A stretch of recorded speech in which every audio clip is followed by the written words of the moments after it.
Hi, it's Luke Malpass here from the New Zealand Initiative, and I'm speaking to you today from St Gallen. And you may be able to hear the bells just going off. It's 4:15 in the afternoon. St Gallen is a canton just outside of Zurich, about an hour up the road. And I've been meeting with some people at the canton municipal buildings here, and it's very, very interesting because here in Switzerland, you pay most of your tax locally. You pay it to your local school community, which is your council, and your canton, your state. Probably only up to around 20% actually goes up to the federal government in Zurich.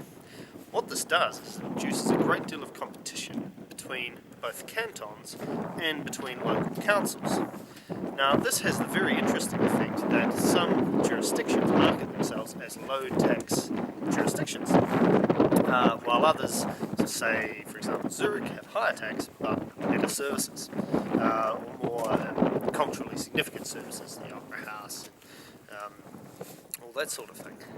Now, what effect this has on housing is interesting. A few of the people I've spoken to today find it a pain because they say, "Oh, there's always a race to the bottom with the low taxes." Well, that might be true in one sense if you want to go and do empire building in your own area, but in another sense, it's very good for the basic citizens. There's also a very interesting development here, where basically, if there's any decent spending proposal to which there is a reasonable amount of public opposition, there has to be a referendum on it. There are referendums 4 times a year, and whatever level of government it affects, they have to act on that within 4 or 5 years, or 5 or 10 years, depending on the level of government. So there's a great deal of local democracy. There's a great deal of competition between jurisdictions, because where you live is where you pay most of your tax. And I think it perhaps could offer some quite interesting